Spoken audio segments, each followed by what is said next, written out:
Hello, everybody, and welcome to a new episode of Ladies Fashion Showcase. We haven't done this in quite a bit, have we? It's been a hot minute. It has been a hot diggity minute, a hot diggity dog, if you will. How are you I doing, my friend? know. A lot better than before. How are you? That's what we like to hear. Progress. Yes. Progress is always good. Yes. I'm doing okay. It's been a hot minute since I've been on this podcasting thing. It took me a hot minute to find my headphones and materials and to get this all set up, but hopefully we can get things kind of back in the swing of things English. soon. You sure? Do I speak it? It is questionable. It is questionable. I mean, maybe I'm just getting confused because I am trying to learn Japanese right now.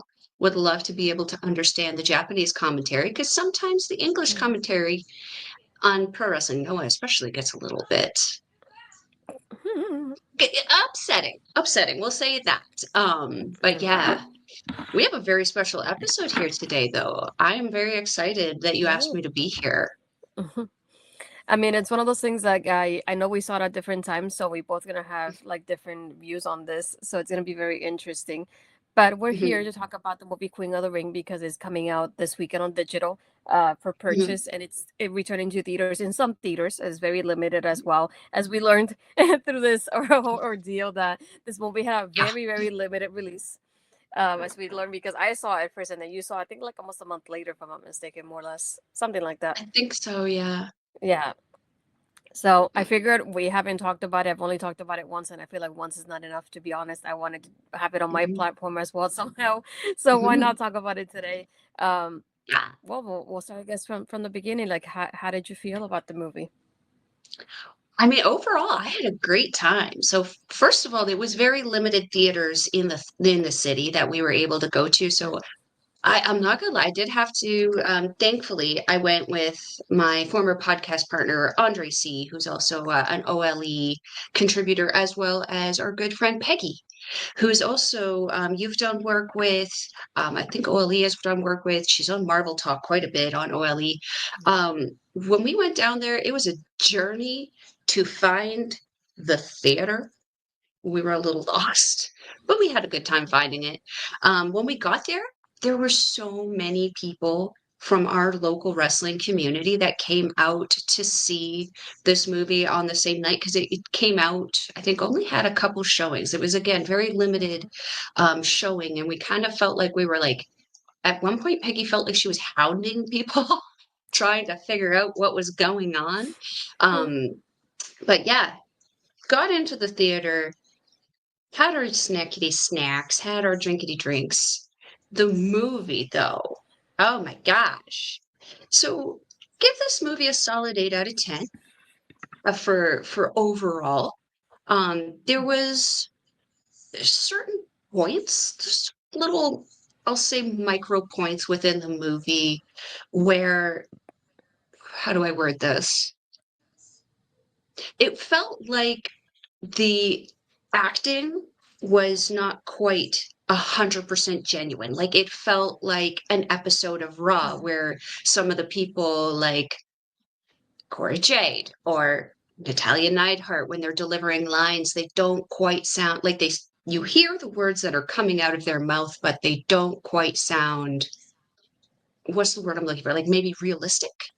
I was gonna say Like, like believable, maybe.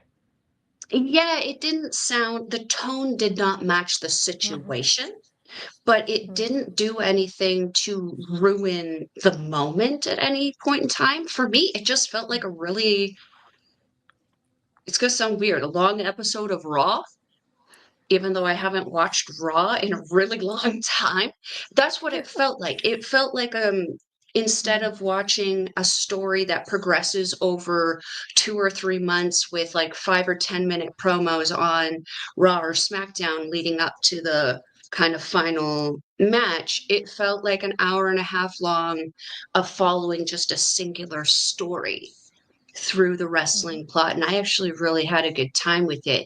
I'm not gonna lie, there was multiple times where I just definitely was like, kick him down the stairs, brogue, just yeet dude off of something. They did a really good job at making the heel in Hmm. that. Really good job in making you fight and feel for the people like who were not the heels, the faces, if you will. Astrid, now that my long-windedness has taken over, what did you think? I really enjoyed it. I did have times that I feel like I kind of dipped in. It felt like it dragged on for a little bit at times for me. That's the only like Mhm, downfall for me in some aspects of it because I didn't realize it until later. While I was looking over at the show times, that I think it was like it's 2 hours and 20 minutes. So I had mhm, moments that I was like, dang, like well, I feel like I'm halfway through the movie and this hasn't happened yet, or I'm waiting for this part or this part, or like how is it gonna mhm, end? And it had me with questions like that. But one thing I will give it props to is that with the wardrobe itself, the wardrobe of the movie makes you feel like you're in that time frame. I feel like I was mhm, back in that time, and I was one of the people just watching this happen as it was unfolding. That's mhm. how it felt being there. And Except for Tony. if That was just a regular Tuesday yeah, for Tony's story. yes, Tony, that's a regular day for her. But I feel like everybody else was. It feel like it sent me back in time in that aspect of it. And I felt like I was there Mhm, with them as I was like basically transforming myself into that time frame, and I really mhm, enjoyed that part of it. I think the only other part was like there were moments like, for example, Naomi, aka Trinity from WWE. We only saw her for like mhm, not even 5 minutes of this whole movie. I was hoping she'll be there a little bit longer. We're obviously, like I said, mhm, the movie's 2 hours 20 minutes, so I was hoping she'll be there more. mhm, Mickey James, we see like I feel like a quick second as well, like you almost blink and you miss her, which I didn't realize. And at first, mhm. it took me a moment to realize it was her, and by the time I did, she was gone already as well. But Same thing with Brit. I felt that same thing yeah, with Brit. When I saw Brit yeah. flash on there, I actually thought she was Mickey James. No, I feel bad. I know, and like it definitely though it helps drive home the point Mhm. that as much as we did Yeah. want to hear this story, we were also hoping to see a lot of women being kind of showcased in this. And there were women on set, as you mentioned, Trinity, Rick Baker, Mickey James. It's just they didn't get that kind of Hmm. pizzazz that someone like maybe they got in the Wrestler movie, for example, because there was a lot of wrestlers in the Wrestler, and we got to see them. We got screen time. I felt like our truth in the Wrestler got more screen time than Mickey James in this one. And I think another part about this one too is that I wish, for me at least, from what I saw online, the only company that I saw promoting this on their socials constantly was TNA. When I didn't even see anybody from TNA that I remember in the cast. I There was two of the actresses in one of the AW pay-per-views. They just showed up and they gave him a microphone and they said something, and it like infuriated the whole internet wrestling community. So it wasn't even great.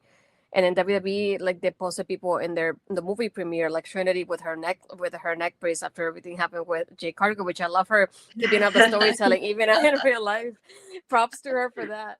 But I feel like either company could have done better about promoting it as well. Like when your stars are part of this movie, I get it when there's people in the competition on the other side, but at least promote about and do an interview or some kind of like video package about them being at the premiere and show it during Raw or the SmackDown just to get people watching it more often. Like TNA is the only moment that I saw was during the programming. I saw the trailer for the movie and in their socials they kept promoting the movie as well, and I feel like that was the only time that I really saw like more of a promotion in it, and I I felt like maybe it was me, but the only person that I saw that was like that was with Jim Cornette, which surprisingly for me to see him being promoted that moment as well, I think like that was a big factor to it too.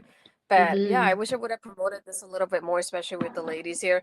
And I know at the moment like Naomi had that storyline with Jade, but I feel like it could have easily done a little bit more of showing them at the red carpet, getting a couple interviews with all of them that were there, and doing like a uh-huh, little real video package to it to show during those shows and help people mhm. realize that the movie's out. Because I like we mentioned a little bit ago, I didn't know it had such a limited like release. When I went to look for showtimes, the nearest one I had was like more than 30 minutes away from me, and I usually don't even go to the movie theater. I went to the movie theater just to see this movie because I wanted to watch it before it went out of the movie theater, and that was the Same. closest one. At the same time, I'm hoping that now with the digital release, it will help out to promote it a little bit more as well. And I hope that we get more eyes on it too. Like one thing that I feel like would have been better because, for example, one of the people that we see the most in this movie from the wrestlers is Camille from AEW. And it Mhm. actually became at a really terrible time because she got taken off TV around the same time this happened. So you don't even see Camille promoting the movie in AEW, which would have been the biggest one to promote this whole thing because she's in there the most out of anybody. Like, really, I would have loved to like have her like even at the red carpet again in AEW, do a Mhm. little video of her getting promoted, of her sitting with the actresses while they were at the pay-per-view, interview her, have Mhm. her show up, or have a storyline for her at that moment, so that way she can say like, "Oh, I drew inspiration from my character, June Byers, and that's why I'm here," something like that. But I feel like that both companies really failed at that aspect of it. I mean, and again, like I also say this, I always have to disclose this. I say this with a very limited education on both AEW and WWE because I don't watch their content, period. I watch their pay-per-views and that's it. But that being said, I saw more sponsorship advertisements coming from the movie itself and production Hmm. company itself than I did AEW or WWE. And again, that does kind of bother me as well, because as you'd mentioned, the whole thing with Naomi and Jade Cargill going on at that time. I mean, you couldn't have planted a reporter and had Naomi do just a little shoot promo talking trash on the red carpet and being like, "Hey, I'm at the red carpet. Where are you? Where are you? Hmm. I'm here, hi," Yeah. but at the same time, as you mentioned, the whole thing with Camille, I remember when I saw her go to AEW, I had hope. And then it seems like she's kind of joined the ever spinning cycle of women going down the drain and just showing up, and it's like a flash pan, if you will. And then once they face either Tony or Mercedes, they're no longer kind of relevant. And it's very unfortunate because not only did they have Camille on there, who she's still signed with them, isn't she? Hmm. Yeah. That does seem like a very stupid point on Tony Khan's point, Hmm. considering the state of the company. Um, but also then having Britt Baker on there, and I know she's kind of the pariah over there right now as well, such as the word means over there. I'm not entirely sure they know the definition of proper words anymore. But you would think that they would be like, hey, one of our former AEW champions, Britt Baker, we used to love her. She's in this movie, just so you know. Maybe you should come watch where she got her thing, There's a certain amount of clout that both AEW and WWE and even TNA with Mickey James could have pulled from this. And then especially having one of the main characters in the cast being Moolah, or not Moolah, Mae Young. So like Yeah. it felt like there was a lot of opportunity missed and almost kind of felt like these companies didn't want to acknowledge that the movie had even happened, let alone that it actually was pretty good. It's disappointing. And I kind of feel Yeah. like it's almost coming from a place of pettiness at this point, where I'm like, at some point in time, cooler heads and business heads need to prevail. WWE is in a very prominent position. It didn't need the exposure, but it could have helped. AEW is in a position where I feel that it needs the exposure. It needs the attention. And in that time, they should have started getting Camille on there more and having her do something instead of being Mercedes Monet's thing. I don't know. There's not a I nice would say thing to bodyguard. call that. I don't even say that nicely because how insulting is that to the champion that she would Hmm. need a bodyguard having that many championships on her? You should be capable on your own. You don't need a bodyguard.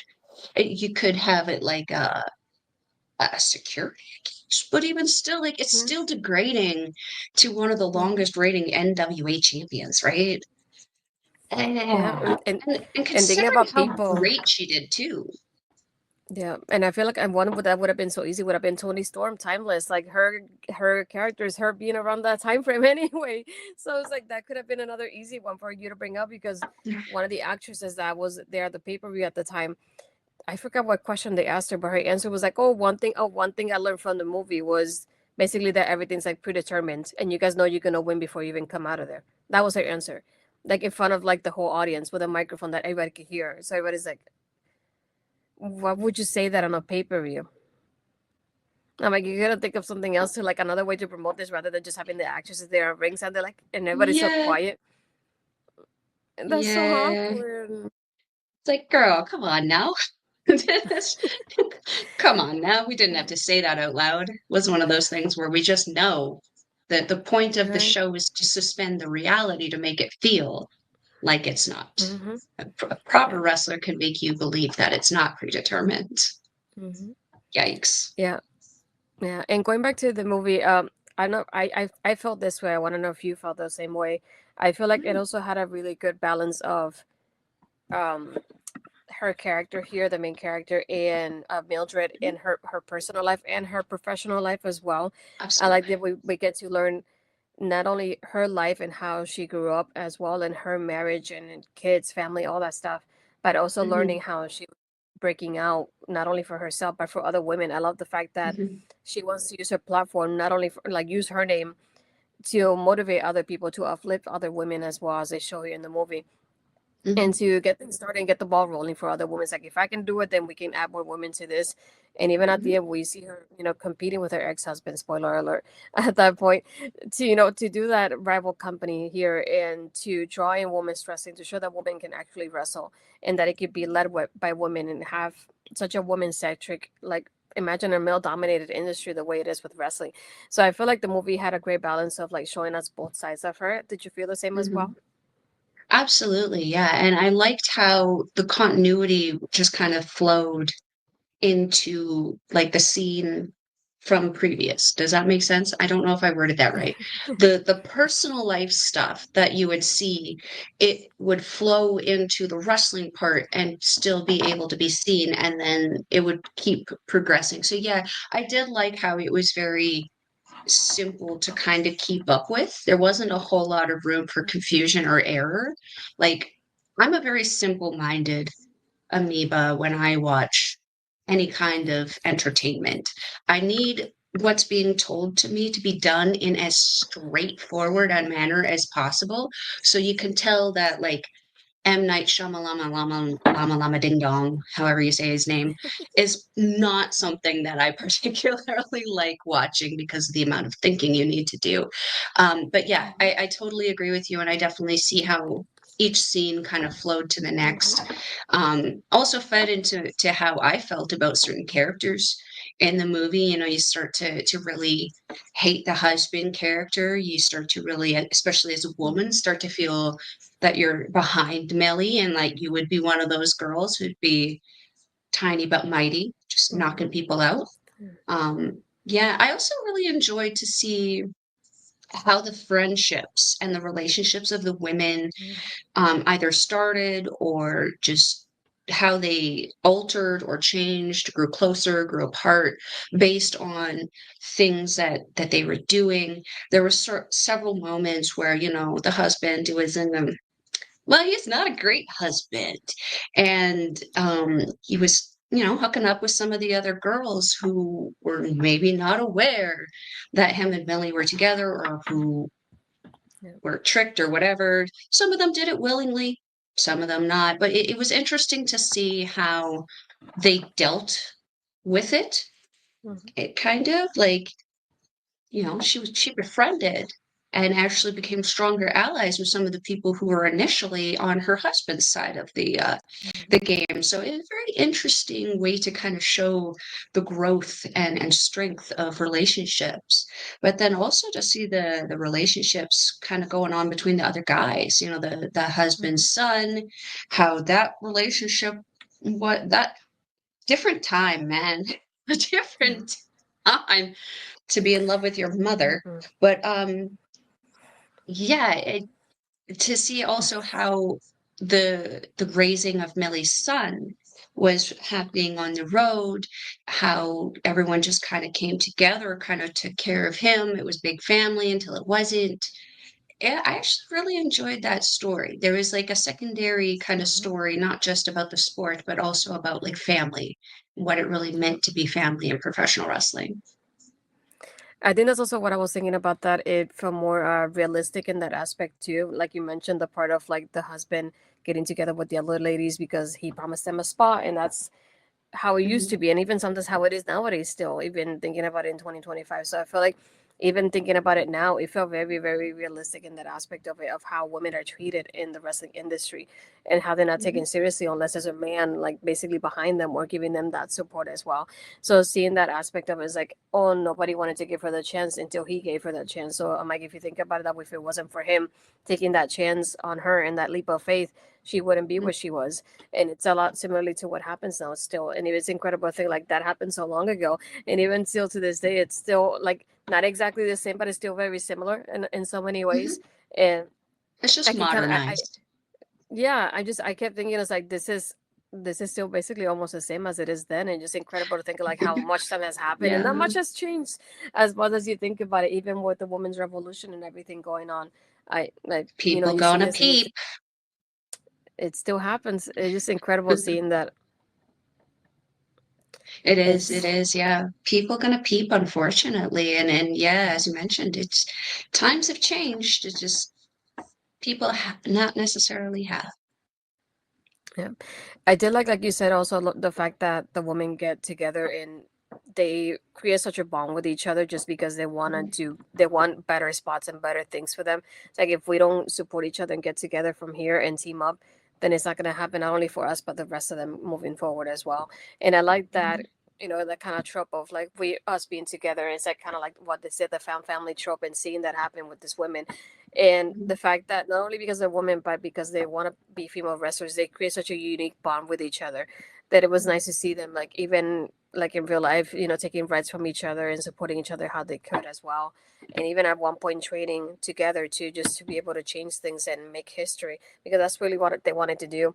And seeing that, it just reminds me so much of what we see here with the ladies, and what they mention how certain people are like really like locker room leaders and they're willing Mhm. to step up for the rest of them. And I love seeing that in this movie too, that kind of like female empowerment.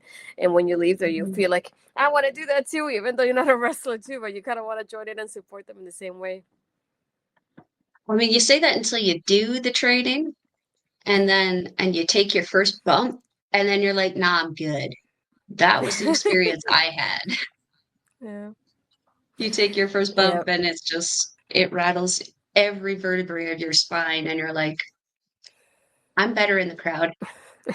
I'm much But better sitting down in the crowd. yeah, no, you're right. But I feel like it almost made me realize, thinking about it like later on, just even if you're not able to obviously do it in the ring and help them in that way, but you can also uplift them the way we do online with the Mhm. hashtags, for example, speaking up for them and showing them support. I had some technical difficulties. Um, but no, it's like I thinking about I know even recently with everything going on with WWE, we had the W Women Deserve Better hashtag. So I feel like we as fans also see their point of view in a way, sort of not entirely because we're not in the ring like they are, but we also see it in our own way, and we want to support them. And I like the fact that even now we have this community online that we're able to show them that support, because imagine in those times if you're not around that town when they have their events, you wouldn't be able to show them support otherwise, because you're in Mhm. obviously in different cities. But I like seeing this aspect of it because it reminds me a lot as well of like how we saw a little bit of in Total Divas, of like the behind the scenes of the women, of then everything they had to fight for backstage and their lives outside of the ring. Like I felt like it was in a way reminded me a lot of that, of getting that like peek behind the curtain sort of view on it in the movie. But obviously this is the real life, so it's more realistic than what's happening. Either way, we're gonna try to continue. But overall, I just like I like the fact that we're able to see how women, how they had to have and live through these times in Mhm. wrestling, how they went from it being illegal to where it is now as well. But I overall Mhm. I really enjoyed it. I just wish it would have been a little bit more promotional towards it. Like I said, I'm Mhm. hoping that now with the little release that will kind of change it a little bit there. Yeah, because I remember, I mean, maybe it was because wasn't the wrestler produced by WWE in some way or funded in I some don't way? I don't remember, to be honest, but it's been a long while. I don't remember either, but I remember there being a lot of promotion around the wrestler to the point where it wasn't Mickey Rourke at WrestleMania and ended up in a fist fight with Chris Jericho, I which think he like was there for rock training. on, like harder, but Yeah, it was a little disappointing. I agree to see how this wasn't promoted as diligently as other movies in the past, especially given, that it was kind of giving light to the wrestling world, which I'm going to be real right now. There's a lot of darkness kind of coming into the wrestling world right now with releases, with people not being happy with the way certain things are. I know, I mean, I've certainly complained to you about a lot of things. I don't even watch this content. So, it would have been nice to have something been like, hey, this is a happy thing. Go check it out and support women's wrestling. It would have been another Mhm. opportunity for something like what you had mentioned with the Give Divas a Chance, Divas Revolution. It would have given the women another opportunity to have another swell, because they have been doing really, really well over the last couple of years with starting to really promote the women and the feuds that they're having. I'm hearing a lot about some of these incredible feuds that these women are having. This could have helped even more. We should have seen a little bit more. I agree. But Yeah. overall, great movie, great opportunity, great way to showcase women's wrestling. And to anyone who has had the opportunity to see it, I hope you enjoyed it, took something out of it, and feel motivated and happy to see women's wrestling. Yeah. And yeah, well, definitely. If you haven't yet, if you have watched the movie, let us know in the comments down below how you felt about Mhm. it. If you haven't seen it, recommend it, and then come back and watch our review, and then let us know how you felt about it afterwards. But Melba, where can the people Mhm. find you? If you're wanting to follow Melball, you can follow me on that X Twitter thingamajig at Collins Melball. You can follow me on everything else: Facebook, Instagram, TikTok, Mastodon, Blue Sky, Melball, Collins. And stay tuned to our local establishment in the next about month or so. You're going to be seeing some new content from yours truly coming out there. So stay tuned to my socials to find out when that's coming out. And Cool. that's it. Uh, for now. For For now. me, you can find me on my Twitter in Blue Sky is Astrid Pizarro. My Instagram and Threads is Astrid Pizarro 20. And if you're here, you're most likely in my YouTube channel. So give it a thumbs up if you haven't and hit subscribe. Hopefully, we'll do a little bit more of these. So we'll see moving forward with Mel and my schedule. So it looks a little bit lighter for both of us nowadays. So maybe we'll get to do a little bit more. We have a lot to talk about that we have to catch up on. So hopefully, soon we'll have something more. I have a list of Yes. topics, girl. List. Yes. But yeah. Well, I want to thank everybody for watching, and then we'll see you next time.